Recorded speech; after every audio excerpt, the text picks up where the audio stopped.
to another fabulous Syncron LinkedIn Live. We have a couple amazing guests today, as always. Our first guest is Chris Oldland from Field Service News.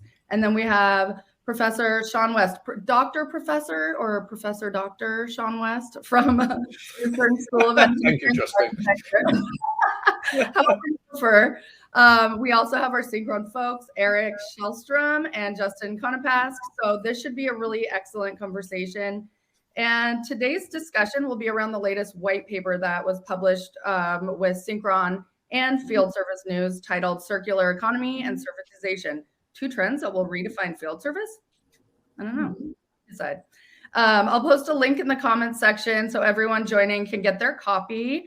And this is a really great opportunity for everyone joining to interact with our speakers in real time. So please use the comment section to comment and ask questions as this conversation is flowing, and our speakers will do their best to respond to these when they come in.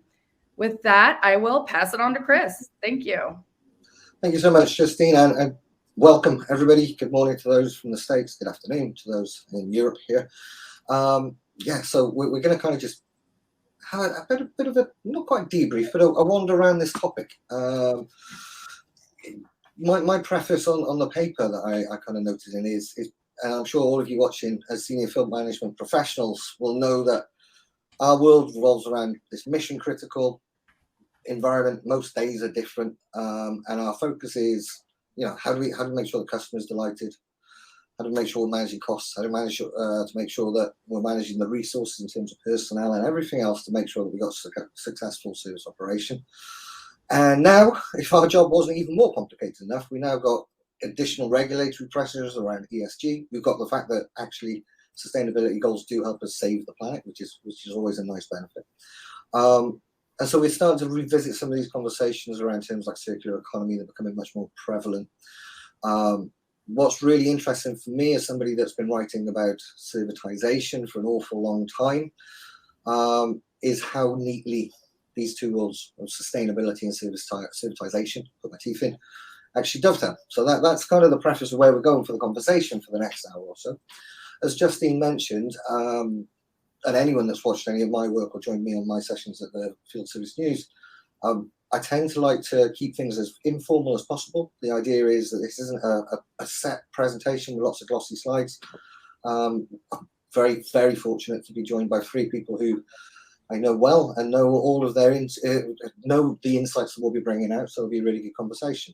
At the same time, do use the comments tab, as Justine said, and we'll kind of reference back at any point. I will call out for comments, but just be part of the conversation with us. Without further ado, I'll just ask my guests to join us, introduce themselves, and then we'll just dive straight into the conversation, if that's all right, gentlemen. Justin, I'll start with yourself, then Sean, and then Eric. Sure. Thanks, Chris. Pleasure to be chatting with you again today. Always have a great conversation. My name is Justin Konopask. I think many of you have seen me on the LinkedIn Lives previously. I'm the Director of Industry Solutions. My partner in crime, Sarang, is on a flight somewhere, I believe, to Southeast Asia at this point, so he's not joining us. But with that, we do have Eric joining us from the Syncron team as well to fill his big shoes, for today's discussion. Perfect. Thank you, Justin. And again, really good to catch up. And I think we'll probably put a link somewhere in as well at some point of the video yourself, Alex did on this topic as well, for those who want further information. Because that was a great chat, actually. That was some really insightful stuff, so that's worth checking out. Sean, introduction from yourself there. Sean West. I now teach product service system innovation in Lucerne. I have a lot of fun doing that. I spent a lot of time before that building up service businesses as an OEM, as an independent, and advising others on how to do it. And field service, I remember being underneath machines, trying to work out why it had been designed in a particular way, and wanting to shout very loudly at the designer for not giving us enough space underneath the machine to work on it. Thanks.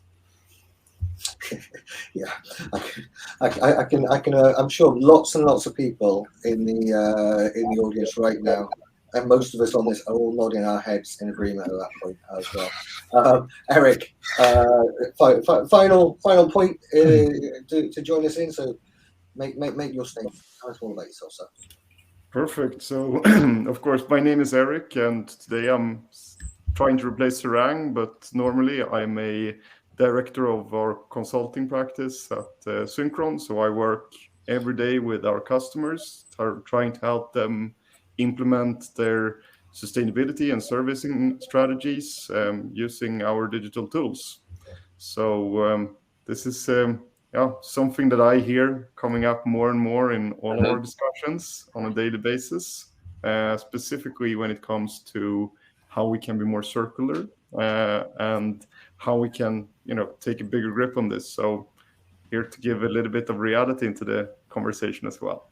Perfect. Thank you, Eric. And as I say, chaps, it's always, and again, to extend this out to the those in the audience, no standing on ceremony. We'll move the conversation around as feels natural and comfortable. I suppose my opening gambit is maybe I should have asked this before I wrote an entire 5,000 word white paper on the topic.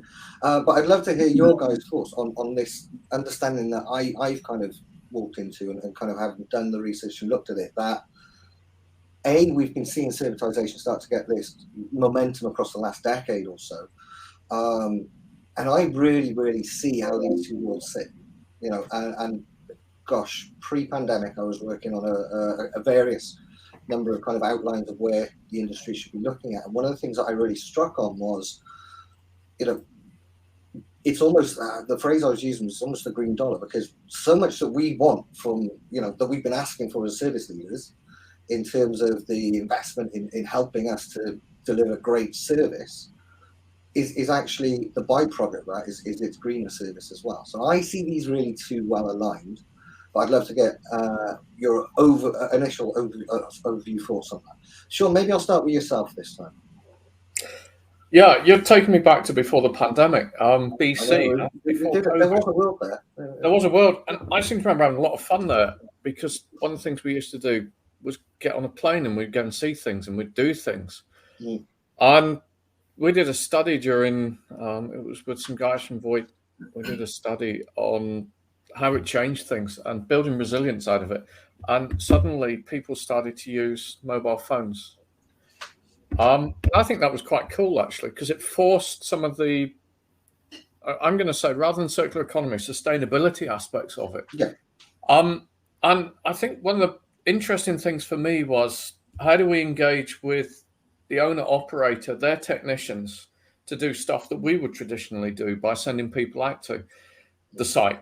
And even at home, I kind of have that example. We had a dishwasher, or we still have a dishwasher, fortunately, from Falzuk, and they sent a technician out. Yeah, it's broken. Well, I knew it was broken, and he gets something like a phone on it, reads something off it, and says, I'll be back with a pump. Well, great. That's call out fee plus another fee for the return visit to install it. And I'm going, well, I have a lot of technology at home now. Kind of embarrassing. I think I have a better internet connection I have at work, at the university. And why aren't we using people differently? Why aren't we reconstructing the team differently, instead of thinking that we know best as the OEM, as it were? Why aren't we using me to go and take that reading off that machine and then sending it back? Even if it's not connected, I can still do it. I've got a water purifier in the basement. And, you can have that connected to your VLAN. It's not going to be connected to my VLAN. It sounds like an industry now. But I don't mind reading stuff off it and sending it to you. And I think that makes me then part of the solution rather than part of the problem. The other thing that always, and I did some work with another organization, we were looking at AI and how it changes field service. Field service is actually one of the hardest jobs going. Now, I would say that, wouldn't I, Chris? But I need to go to the right machine, which kind of sounds stupid, but we do visit the wrong machine sometimes. I need the spares. I need the tools. I need you there to let me in. And I need to be there. That's 5 things I have to coordinate. And sometimes, coordinating one thing is enough thing. I think that's something which we have to bear in mind. When it comes to sustainability, there's a lot of things then that we can do. And I think with the reverse logistics that we get, we were looking at photocopiers. How do we take the cartridges back? Is the service tech really part of the game? Is it really just what have they got in their van? What capabilities? How do we map all that together? And I think that's where digital, sustainability and field service all come together. And I think that also comes together with customer experience. And it's not a stupid, weak thing. Oh, we want great customer experience. Yeah, we do actually. But in a really positive thing, not like in a greenwashing sense. And I think that's something else that we can look at through field service and the way that we deliver it. Yeah, it's multiple of these points coming together. And thank you very much for the comment, Ron, by the way. I'll address that in a moment. And please, everybody, keep these comments coming. I'll keep the conversation moving naturally as we go through, and we'll revert back to them. One point that I wanted to pick out on what Sean was saying there, and Justin, I wanted to kind of bring this across to a conversation we had before, where we're talking about, aviation, your previous industry. It used to be commonplace. We need that part, right? We'll get an engineer on a plane to, halfway across the state, or here in Europe, across a couple of different countries, just to get the right part there, because we know the time pressure and all of those. And that's exactly the bit as well where we're starting to see, well, actually, we can improve our service by utilizing tools like AI, by utilizing tools like remote service, by having better parts inventory management systems and understanding where things are. Then we're going to reduce our cost massively, but also we're going to be, of course, we're massively reducing our carbon footprint. And the customer is still getting that same, because a lot of aviation is built around that servitized model. So I'd like to get your thoughts around that. Yeah, I appreciate that, Chris. And I love the fact that we already bridged the gap into AI. I feel like I can't turn the TV on nowadays for more than 5 minutes without hearing someone talk about it. But it is becoming a bigger part of our lives on a daily basis. Whether it's kind of this hype and the realized value isn't necessarily going to pan out exactly the way everyone expects it to be, versus maybe it will be this transformational technology that is going to really, really take a step forward in terms of the productivity for a lot of service organizations. A lot of that still, remains to be seen. I think, I was actually chatting with a colleague earlier today on AI. I wanted to confirm a few things. And I feel like today, right now, and this aligns with what Sean was saying, a lot of the technology, specifically AI, is there as supportive references for the technicians when they go out. It's not a replacement today. But I think enabling them with the right tools, more information that I use the term, the example, Sean and Chris, when we were chatting the other day, of Jarvis, like for Tony Stark. Yeah. That's what I think of when I think of AI and technology, and a lot of those resources to help you resolve the issue in the field, sooner than later, having the right parts, knowing what asset to go to, where to look on that asset. A lot of these very basic things that you would just assume the technicians know. I talk to a lot of service leaders, and attrition is one of their number one problems. So if I'm training new techs, they're starting to go out in the field. What is my expectation compared to maybe the 35-year veteran that recently retired? Those types of conversations, those gaps can be augmented with some of the technology that Sean was advising on. And when you look at this from, bringing it back around, Chris, to what we had talked about previously with a focus on sustainability, that increase in quality of what the technician, the service is able to provide on site, really mitigates those repeat truck rolls, eliminates or reduces any sort of expedited orders, because you're that much more aware of the situation when you arrive on site, knowing that you already have the parts readily available in your truck, or they're on their way meeting you there. That's actually another avenue we used to take in aviation. Techs are coming from one way, engineers from another way, parts from another way. So, managing those logistics is quite challenging, but done through the right channels, with the right information, using the right technology, can be extremely valuable in terms of any sort of excess waste or expedite orders that may need to come into play. At the end of the day, I always go back to the customer only cares about the outcome. Yeah. You know, Sean, you cared about having your dishwasher back up and running so you didn't have to hand wash dishes. I used to work with airlines who only wanted to be able to fly passengers on their aircraft. They didn't care how we did it, you know, who did it, with what part we did it, as long as it was compliant, it was safe, it was fixed, and it was operational. So I think when you focus on that outcome rather than the step-by-step process of like a field service management, you start looking at some of the technology steps that we can take today, not necessarily going for the home run, but how do you get, you know, a single, you know, a couple singles in a row. And then you start looking at some of those larger transformational changes. I think one of the things that I've seen in this area and kind of touched on a few times as well, when we start looking at how we're using AI for triage, whether it's getting information in the field or whether it's in the contact center. I think one of the things, back to your point, whether you've got this tech that's got, you know, 35 years experience and just has that voodoo magic of being able to look at an asset and know what's wrong, which I always, especially when it's done by audio and they can hear it and it's like, yeah, okay. There is some kind of black magic in there, or just experience. But it's democratizing that knowledge base. So that's where the AI comes in for me. It's not just you're lucky if you've got John as your tech versus Chris. You know, it's like the service experience becomes, those peaks get flattened out. So I think that's an interesting point. Eric, I'll kind of just give you an open floor for the first part of that, because we've touched on a number of different areas there. But this conversation in general around sustainability, around service, the shift to servitization, tools that we'll need. Give us your thoughts.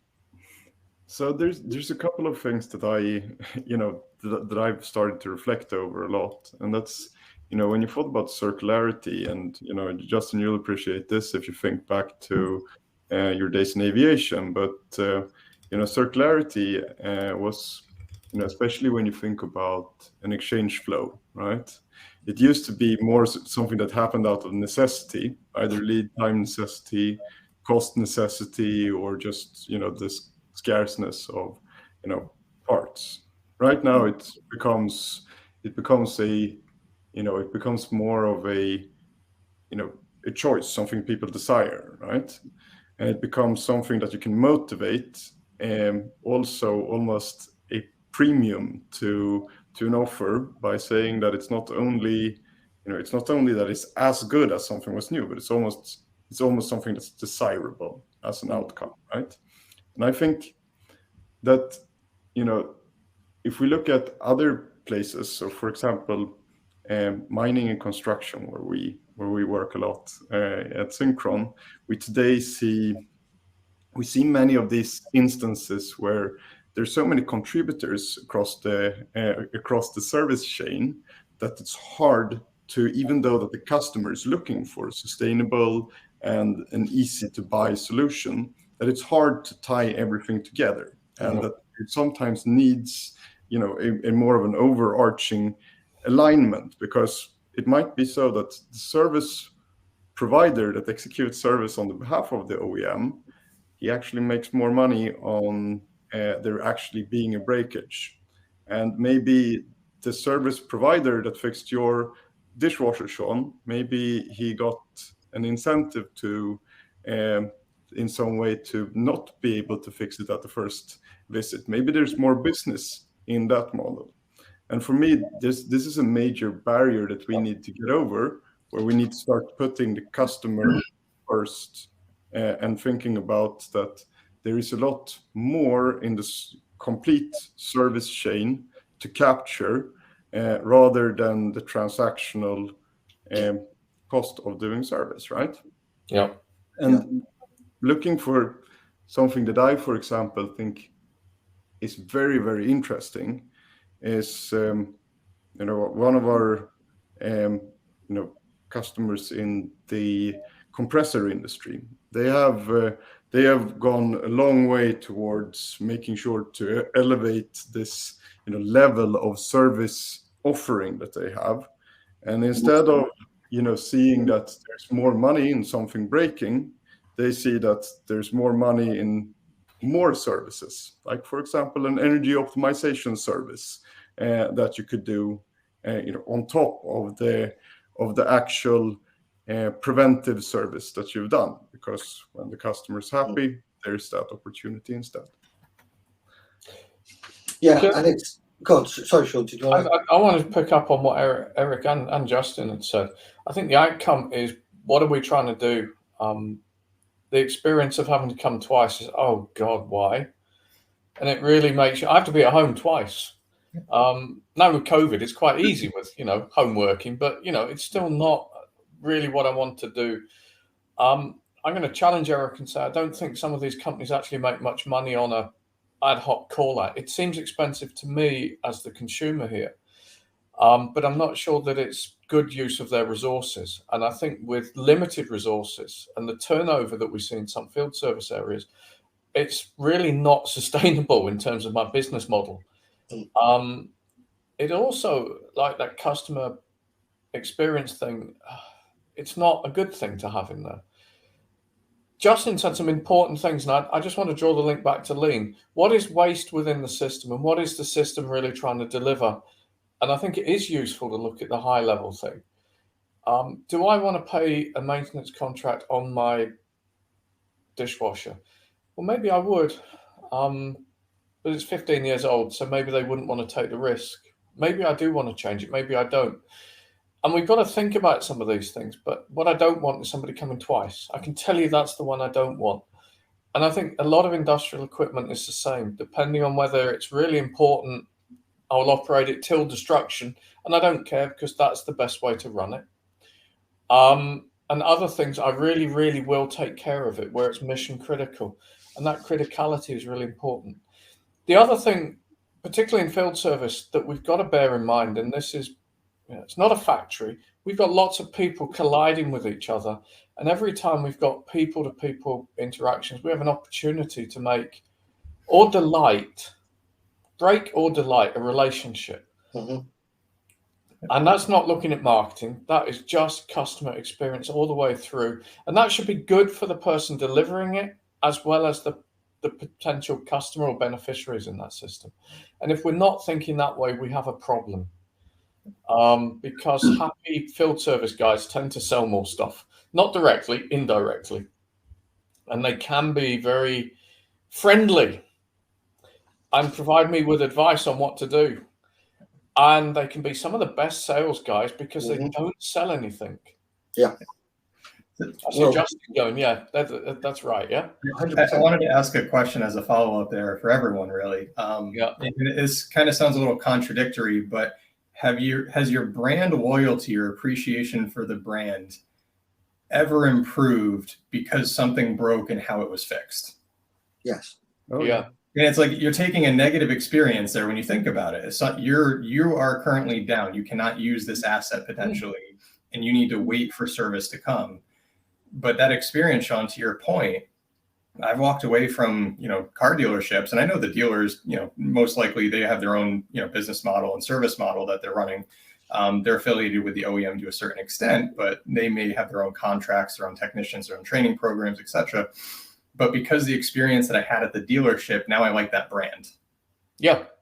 And it can also do the exact opposite. If you have a poor experience with a dealer, an independent service provider, even though it has nothing to do with the brand, it can kill your motivation to continue business with them going forward. That's the impact that service can have.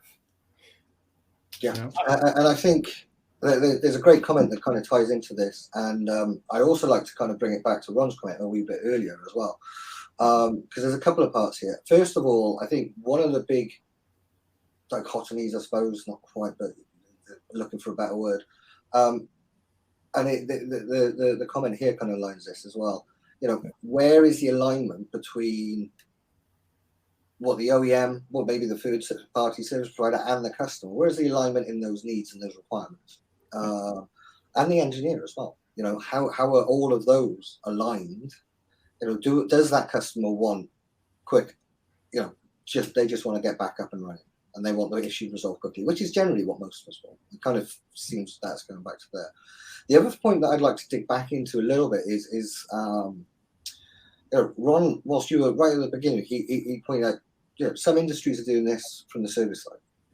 And I would go probably it's a line below that. Within different industries, some organisations are, some aren't.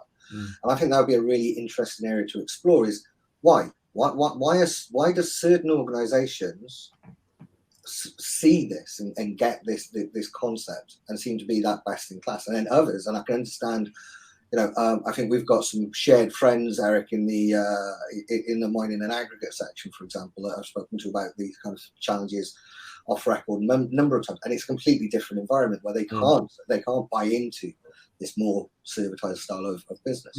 But I'd be keen to really dig into those two areas. I suppose understanding what is it in the DNA of certain organizations. Eric, I'll ask that kind of question over to you first, but open thoughts on that one.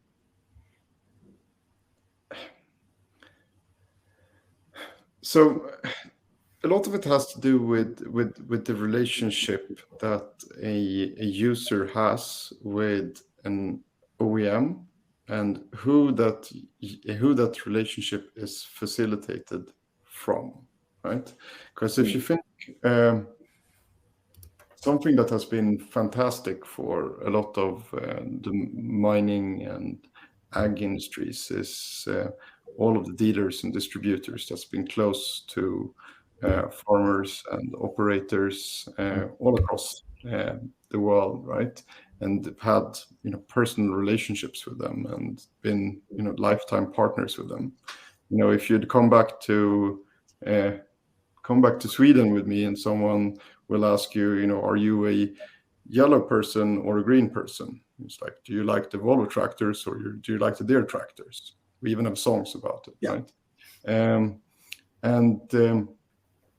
I would say that in many cases, what's now being a problem is that as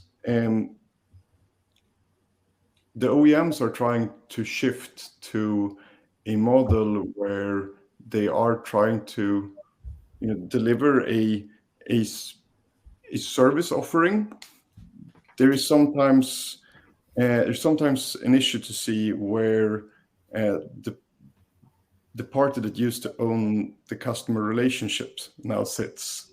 Of course, the OEM still needs them to execute on their behalf and still wants them to do, and so on. But the incentives are still misaligned.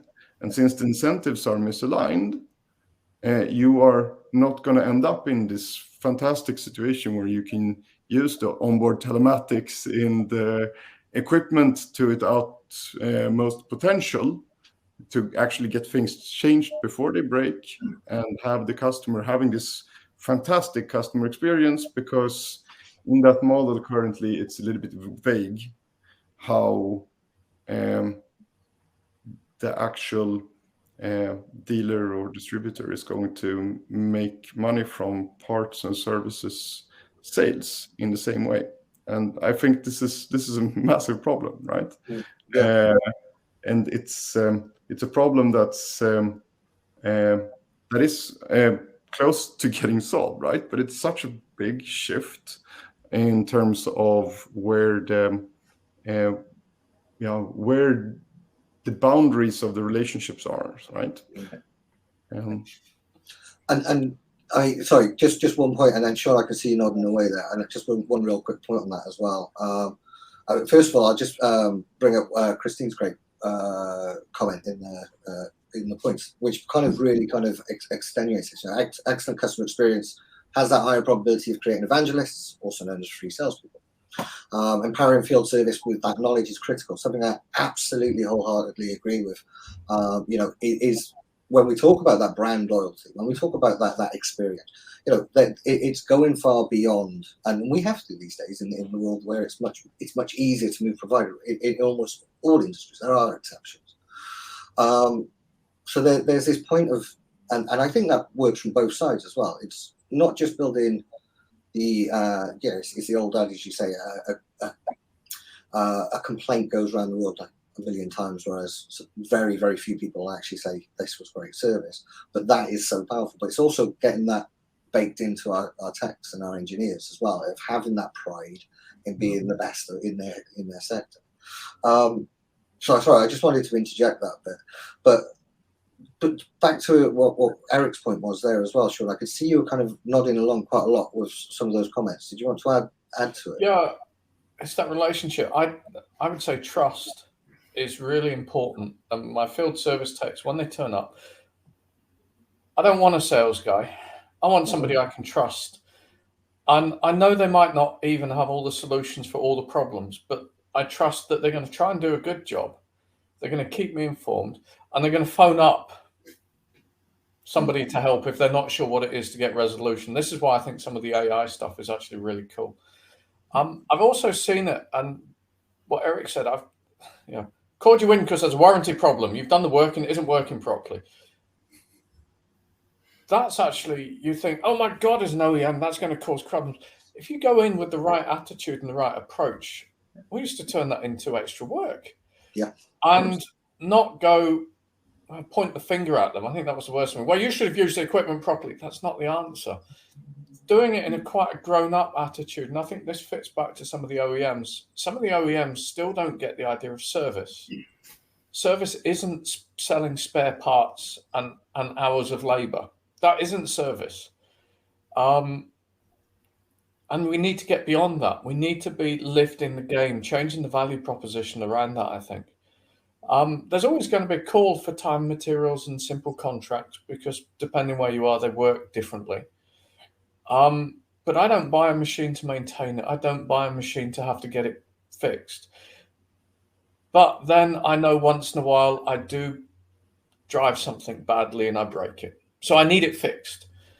And that relationship that we have of laughing together, trusting each other, and I think coming together as a team is really what it's about. And it's been quite interesting because I've seen it from a non-OEM's position. I've also seen it as a quasi-dealership where we were the repair business for two large OEMs on motors, and trying to keep the relationship. And we had to be dead careful there because we would compete, but we'd also fix stuff and trying to trust on both sides of the relationship. When you had an OEM behind you and you had the customer in front of you, or you went directly to the customer, that's quite interesting. Particularly here in Switzerland, where we have a lot of very small companies that export. How the hell do you deliver field service? Somebody's not going to pay the $6,000 it costs just to buy the airline ticket to send somebody to China, and it's going to take me a week to get my visa. And. So how do we extend our network so we start to use the local people and we use our agents and to be able to expand that network to get resolutions quicker? And I think that means a change in the way we do it. And I think that's why it's difficult. And I think particularly with AI, we have the ability to find out what's wrong. We have the ability to make sure the parts get there, particularly the parts that emerge as we start to inspect something. Even if you take your car to the garage, sometimes you take the covers off and you go, oh my goodness, we need to fix something and it's not in the garage. Where is that spare? Well, with the oversight and the transparency we should have in our supply systems, I should be able to tell you where it is and I should tell you how many days it's going to take you to get the part. That should be a simple query, but I still don't see that quite working, which goes back to Ron's comment of, aren't industries doing that? I'm going to argue, no, they're not still. And I think a lot of that's got to do with legacy systems and old mentalities as well. Well, I think one of the things that's really comes to the fore in this part of the conversation often, is whichever way we build a new model of service, and there are many different models developing, and technology is underpinned an awful lot of them, if not all of it. Trust is the one word that is consistently kind of referenced. The relationship has to be based on trust. It's that I've always said with servitization, which I think I probably pinched off you at some point, Sean. It's the transfer of risk in exchange for greater profit. Many people have tried to get a nice piffy little one-liner for what servitization is. I think that's the closest anyone's got to it. But for me, I think where we're in a really fortunate position now, is that trust can be very easily built through data transparency. That we have the data to be able to say, look, we can be transparent. This is, to your point, Sean, we can say, look, these are how many parts are available within a 300-mile radius, and this is how long it's going to take, and this is why we need it, and we can show you that data. So I suppose an open question I'll put out to you. In fact, actually, Justin, your universe kind of is quite far ahead in the aerospace world, was quite far ahead of a lot of these conversations. So I'll put it to you first, and then the guys. But how far away am I from having that right? That actually it's data and the transparency that data can allow us in our interactions with the customer or interactions with a third-party service provider or the OEM, whichever part of the conversation we're on, that can allow us to kind of almost circumvent 20, 30 years of relationships by building a layer of openness and that we can build that trust on. And then that's the important springboard to move into these more advanced ways of looking at service. Justin, your thoughts around that first, and then guys, I'll open that up to you. It's a good question, Chris. A lot of examples thrown through my head right now. I think data transparency is absolutely key to building trust. And I'll use the example. When I worked on aircraft, for example, I oftentimes would have to tell airlines I need to replace this part. And no matter how you could see the tempers immediately flare, the frustration. Well, okay, how long is that going to take? What do I need to disassemble around it? Where is that part? How quickly can it come to? Can it get to me? Do you have mechanics that can help? All these questions start coming out very quickly because that scenario just escalated very, very rapidly. And I think the way that I would often diffuse that situation, because nothing gets better with time. I've always said, go ugly early. So if I knew something like that was going to happen, I needed to gather up all the data before I had that conversation. And I think, Chris, this is kind of where you're going with that, building the trust, leveraging data to do so, because all those pieces I was prepared for. Now, I learned this over the course of several hard lessons, so I wasn't always prepared. So I can speak very candidly that you don't want to come to the table without this type of data. And the data that I would mean in this situation is the first question: why can't I repair it? Okay, well, here are the limits. Here's what you exceeded. And this is, maybe I can do a temporary repair or something like that. But at the end of the day, you need to replace this part because of X, Y, and Z. And I can't change the math. Like, it's the way it's verified. The second question becomes, where is the part then? If I need to replace it, how quickly can you get it to me? So, as you were saying, Sean, theoretically, this should be a relatively simple query. The amount of, rocks you need to look under across the supply chain to understand that question, especially on some of the older assets, if you had this asset for, 10, 15 years, can be very complex. And some of those boxes where parts are hiding in are also locked. So then you need to go track down those individuals. And then the last part is, how do I replace it? And so having those step-by-step guidance, the instructions about, okay, you should be able to do this yourself with, the expertise that you have on site today. And here's the step-by-step instructions and how you go about doing so. But that's what you have to bring to the table in order to build that trust. And I think it starts with the data that was able to support that conversation that I had. I was only as good as the information I had. And I was just reading the information. And that was, part of those lessons learned over time is how to diffuse that situation. If you're going to get mad as a customer in that situation against me as the service provider, you're then getting mad at the data. So I personally don't feel attacked because, there's absolutely nothing I can do in that scenario. And I'm doing everything I can to make the situation better. But I think there's a couple of bits in there. It's really interesting from the engineer perspective as well. Look, I'm not being attacked. This is the situation, and so now we can that almost diffuses your emotional reaction to that. There's a couple of points. If we can bring Clarissa's comment up when we get a second as well, that'd be great. Because I thought there's a couple of points in the comments coming through, and Sanjay will address your question probably just before the end, because there's two comments that kind of dovetail alongside each other. we're starting to talk about which are the other trust building mechanisms. As Clarissa points out, data transparency is a fundamental, I think, as Justin's just spoken on as well. What are those other service mechanisms that service providers need to master and as Clarissa points out, an ever increasingly competitive industry? I think we all know that. One of the things I've talked about quite a lot as well now in service, it doesn't matter which industry vertical you're in, because of what we exist in now. You're not competing with the company that sells the same widgets as you. You're competing from a service perspective with the best service experience that customer has had, in the last 2 weeks, month, whatever it is. That experience element of service doesn't matter whether that's in our personal or our working lives.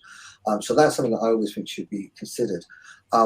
If we can bring the last comment up as well, who and what we needing to trust. Again, it's an interesting. These are important elements we have to look at. The salesperson, the field service engineer, is it the data accuracy, is it the processes, what parts are in stock? There's so many. I think what comes across those, we know that field service has so many moving parts.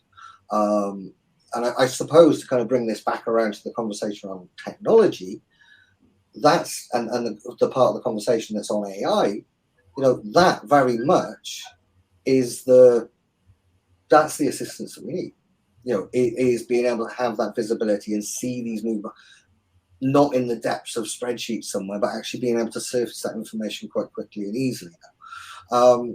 I'll kind of just leave that as an open statement or half a question, I suppose, in there. That's something that I would like to challenge you on, right? Because you're saying that, AI is what we need to build trust. I don't believe that's the case. I think it's the absolutely opposite. I think that what you need to say is, or how you build trust, is that you explain why you're taking a path of action, and you're being deliberate with saying that I know that this is has a likelihood of 90% to be successful. If we're unlucky and we're going to end up in this other path, then unfortunately it's going to take longer time, but you carry it up first. You're firm with which decisions that you're taking, and basically saying, this is why we're doing it, and that's, this is how we're going to do it. This is what it means. And just leaning on, and not explainable decision path, just facts or a version of facts. I think it's the wrong way to build trust. I think perhaps what I was, so I can clarify what I was inferring there perhaps. Where I see the value of having a tool like an AI-based tool that can allow us to see, right, these are these elements. That's given us the speed of access to information, whether it be on parts or whether it be on predictive maintenance of the and then being able to have that conversation with a customer as the OEM or the service provider, saying, look, to your point, we can see that there's. I always kind of fall back to the example here in the UK with the tubes. The speed of those doors opening can be predicted, can be used to predict a failure based around the algorithms that they know if this is it. And you can say, right, that train's going to fail within roughly 2 to 3 weeks. So we now need to make sure that we can pull that train out into the sidings beforehand. And so you've got the train manufacturer, you've got the operator, you've got TfL. So it's a number of different layers in that. So that's where I'm kind of leaning into this bit, is actually being able to use the AI to dive into the data lakes that are there, because we know that everyone's drowning in data lakes. So there's a great phrase somebody said to me recently: problem with lakes is people drown in them, and the problem with warehouses is things get dusty. And so if your data's in a lake or a warehouse, you're going to be in trouble because you're not actually actively using it. That's where the AI for me comes in, is to be able to utilize and surface that information so we can then make informed decisions with that data transparency to say to that customer, this is why we've reached this decision. Does that make sense, Eric, or am I still? No, it makes perfect sense to me, and it's for me it's a way to increase your odds of having the right amount of successful preventive what do you call it, actions in the bank to make someone trust you as well, right? Yeah. And, Great comment from Sean there in the chat as well. Interesting how AI affects trust in PSS. Increased transparency through smart supply chain systems could be an area where AI helps build this trust. I think that's where I was kind of leading. So it's not to replace; it's just to allow us to demonstrate quicker and easier with that data transparency. Chris, Sean, I just want to come back on that because I've seen AI used in a very negative way to tell the service techs when they should be there and how to get there. Yeah. Now, I think this goes with the mentality of a firm. We need to control and conquer the people and tell them what their allowance is for every job. And I've seen this in Uber as well. Somebody got fired because they went the wrong way because the tunnel was closed. AI is there to help you get your job done better, to empower you to get stuff done, not to control you. And I think when it starts there to control you and remove that control and empowerment that the field service tech has, that says I don't trust the field service tech as their employer. And therefore, if I'm their customer, that trust isn't going to be there either. However much transparency, they just go, oh yeah, they're just telling me they've got some parts available. They're just BSing me around, yeah?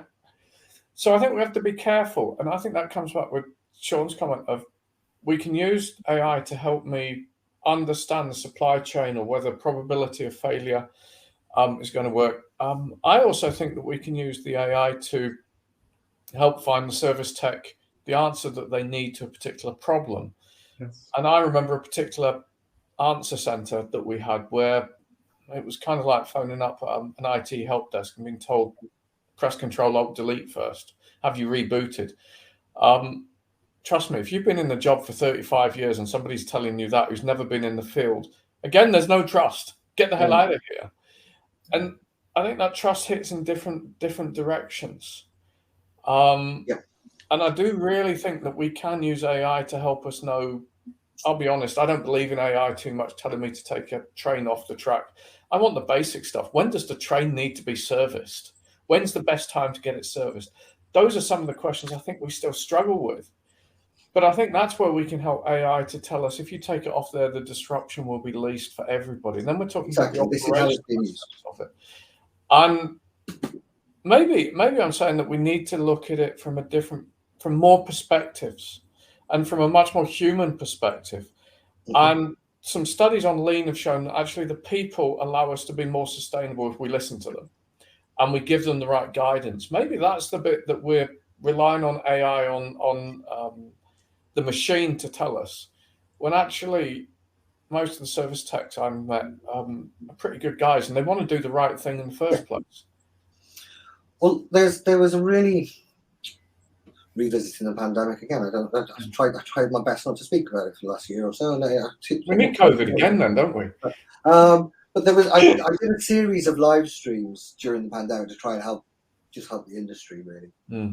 And one of the people I spoke to, a good friend of mine, Ali Pinder over at IDC, I think it's joined you guys recently as well.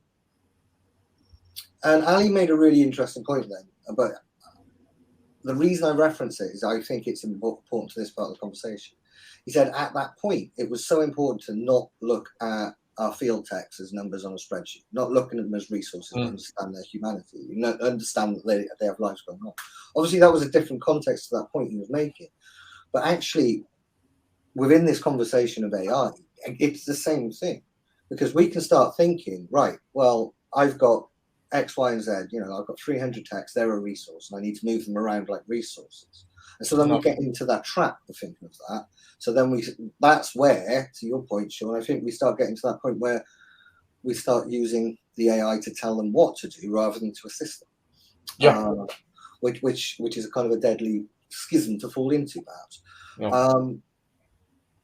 I'm looking at time. We've got about 10 minutes left. We've covered a huge amount of ground.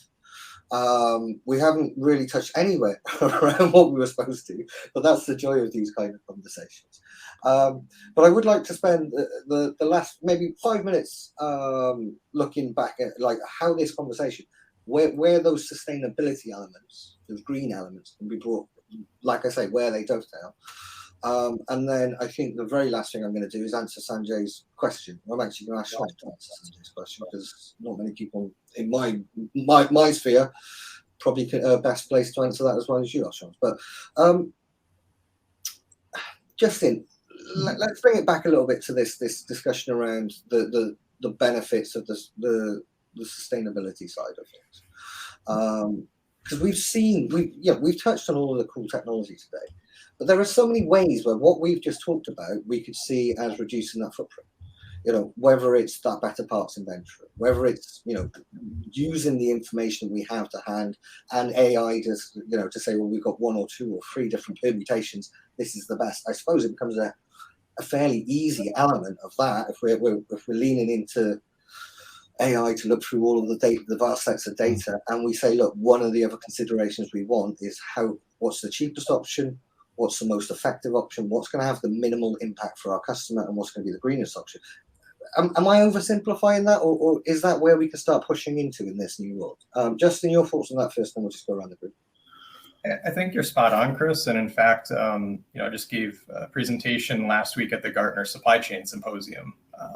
During that conversation, I brought up, you've all seen the service level curves where it goes up exponentially, where service level being your x-axis and the value of your inventory being the y-axis. And so that's been the traditional way of kind of managing inventory and service levels, the cost there, and kind of balancing that act. And, as you're probably well aware, going from like 75 to 85% is maybe, double your inventory. Going from like 95 to 97% could also double your inventory. And it's very hard. So there's that balancing act. And so it's where a lot of simulations come into play. And from my perspective and what I've seen across industries, talking to service leaders and just seeing what's coming in terms of regulation, what's coming in terms of priorities for these companies, for manufacturers or service providers, it's no longer 2 variables in the equation. I think there's 3 legs to the stool now, because I believe that carbon emissions or your sustainability is going to become that 3rd piece, if it has not already. Yes. And with that, now you have a 3-dimensional model that you're trying to balance. It does become more complex, and that kind of brings us back to that data, that technology enablement. What is supporting you in terms of evaluating that? Because it's hard enough to run simulations on 2 variables. Now you add a 3rd variable, and that just becomes significantly more of a headache.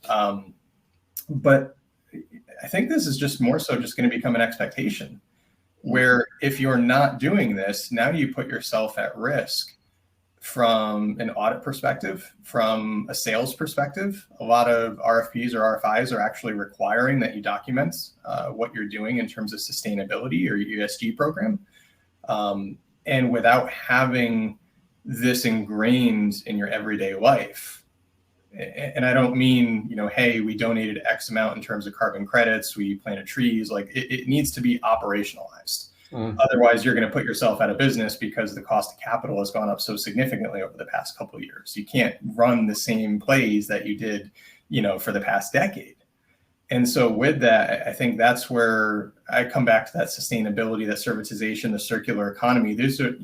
Circular economy is a tool to meet your sustainability goals. That's operationalized. Now, for some, it's going to be a very large transition, but done correctly can have a vast improvement in terms of the excess waste that you have in inventory at the end of the day, as well as your service levels, because now those parts are already in your hands. Turning around to repair might be a lot quicker than going up your supply chain and trying to get a supplier to provide that part, get the tooling up and running. So those are a lot of the things that comes through my head. Sean, I love to hear your perspective on this as well, and some of the areas that you've highlighted. I like the way you were going of repair is, to me, a massive part. We've just published some work on looking at sustainability and repair. How do we extend life of assets? Yeah. Now, how do we do that? I think field service guys are well placed to do that. We can bring in new technology into the asset. I think we can use the field service team there to advise both us in terms of supplier as well as the customer in terms of how could we upgrade this? Because there's a lot of embedded carbon if we knock it all down and start again, and we forget about that. One of the things we did at GE, and I think we did it really well, was actually going around doing a an audit on a plant for asset improvement, operational excellence. And that to me is an important part of field service. It's a step away from the machine to the operation. And this to me is a much broader servitization step than we've had before, and particularly some of the long life assets. We went through a lot of design for manufacture. It'd be nice if they actually cared about design for repair as well. Design to maintain. Anybody who's taken the lights out of the car will understand what I'm talking about, and the skin that's no longer on your finger, your hand. And I think that's really, really important to think about that. But this means we have to take different perspectives. It also means that we have to record things. And what I saw in the sustainability reporting, our field service techs' cars, we kept the kilometerage. But then when we had a hire car for them in an aeroplane, that was on somebody else's account, so we didn't count for it. So the accounting mechanisms weren't there. It's kind of like, it's better to fly and hire a car than drive. Kind of stupid, because we're not doing the best thing for the whole system. And I think we need to take that care. And as a manufacturer, you need to start thinking about it's important for their operation. So maybe a quick fix, and you come back in 6 weeks and you do a full repair, is actually better for them than doing a full proper repair according to OEM instructions. If you look at your car and you're on the Autobahn and it breaks down, I want to get home. So maybe we need to change the mentality, make doing fix sometimes and do a deep full repair when it's convenient. And that's a different mentality for a lot of manufacturers, I think. I think some of the mining ones are better at this than some of the others. Well, some of the large, that's always a problem as well for larger organisations or more established or more ingrained, whichever term we want to use. It's harder to turn the tanker around, and there's no surprise that when we looked at those organisations that adapted quickly during the pandemic. I covered a lot of them. It's no surprise that they all had in their corporate DNA, they had a nimble mindset. They had an agile mindset, and interestingly, vast majority of those also were exploring or had established servitization to a degree. Eric, final thought on that round topic, and then I'm going to wrap up with Sean answering Sanjay's question, because I think this has been a fantastic conversation. So, Eric, I have a slightly no pressure on what we just said. Final point, so make sure it's a good one, Eric. Yeah, and slightly positive on what the spin on what we just talked about, because something that I've been seeing actually just the last year, which I think is super exciting, is that rewind the clock 5 years, and at least in my home of Sweden, every major company had a sustainability plan, and they said that the whole company is going to be sustainable. And then we typically asked them, so how are you going to do that? And they said, well, we make diesel equipment, so we're going to electrify them, right? But what we've also seen now during this year is that sustainability goals have started to become decentralized, right? So Mr. Head of Service or Mr. or Mrs. Head of Production is going to be asked, what is your department doing? What is your team doing? What are you doing? How are you drawing your addition to this pot of sustainability? And this is actually driving a lot of interesting effects, because here I can also see that a lot of our customers are starting to look differently, for example, at their pricing and their supply chain management programs, right? And because they're starting to understand, how can I actually now think a little bit differently and also get support for why I need to provide a higher availability of my inventories in Australia. And this is, to me, this is a super exciting trend, and I think that we're going to see great results out of it. Also, I think that it's going to be very, very interesting also to see now that we mature a little bit when it comes to second-hand handling of batteries. I think we still have a lot to learn there, and there's also backlash of this, but very interesting emerging business models are coming up for example, how we use that to balance Sweden's broken energy distribution net, right? And actually OEMs are building new business models on how they actually can support this through their circularity initiatives. So I think we're heading forwards. Yeah. I think that is a very good like final point. There is, I think there's a lot for us to work out still, but I think the direction is one that we can't resist. I think there's so much momentum for so many different movements, and it's those organisations that kind of see how these worlds dovetail, like I touched on. Again, very recommend people grabbing the paper as well. But I think those organisations will be at the front of this conversation. Final request, Sean. Sanjay put this question up. It's one that I hear so often. I don't expect you to nail it in a short answer, but I know that you're going to be the best person positioned. I don't know many people better positioned on this question, mate, to be honest.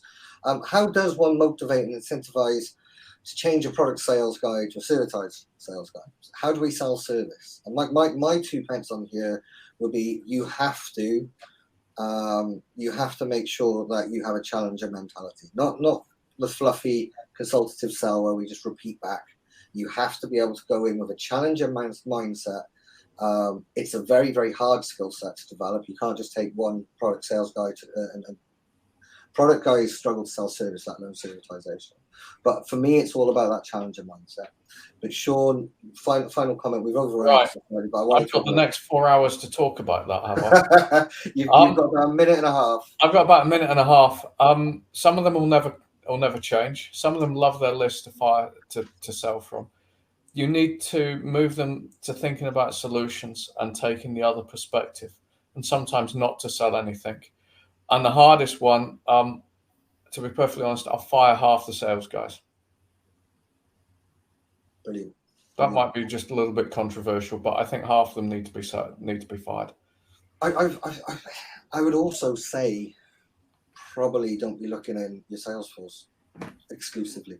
Yeah. I would say probably the best guy, as we've touched on, the best guys when it comes to selling servitization. That's a team sale game, and that's really hard. And your field techs can be an invaluable source of insight once you develop that out.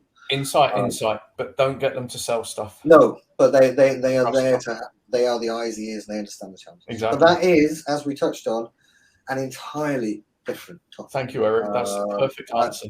I would also suggest politely putting in a sneaky plug of my own, head over to fieldservicenews.com, where you can find a ton of different information around that kind of topic and servitization and everything else. Because there is some really good stuff around that. If you have FSM Pro, there's a fantastic course in the masterclass section on how we get techs to sell. Slightly adjunct, but the focus there is exactly what we're talking about. It's not them selling. It's them realizing that making recommendations is part of the service, and it's something that actually customers want.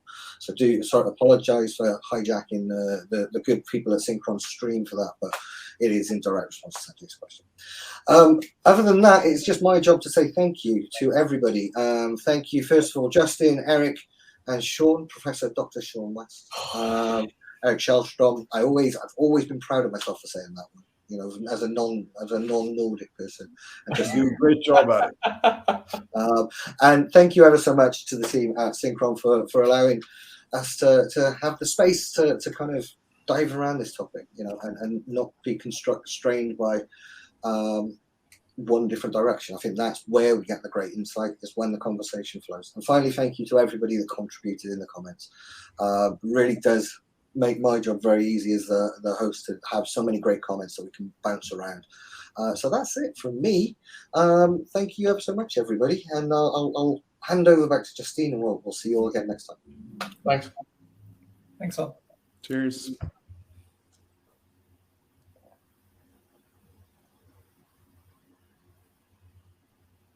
Hi, everyone. All right. That was great. And I think you did a great job at closing it out, Chris, and awesome conversation. I think we could have even like broken that up into like 5 different LinkedIn Live events, but more to come. All right. Thanks, everyone. And again, find the white paper in the comments section. All right. Bye. Take care. Bye. Bye then.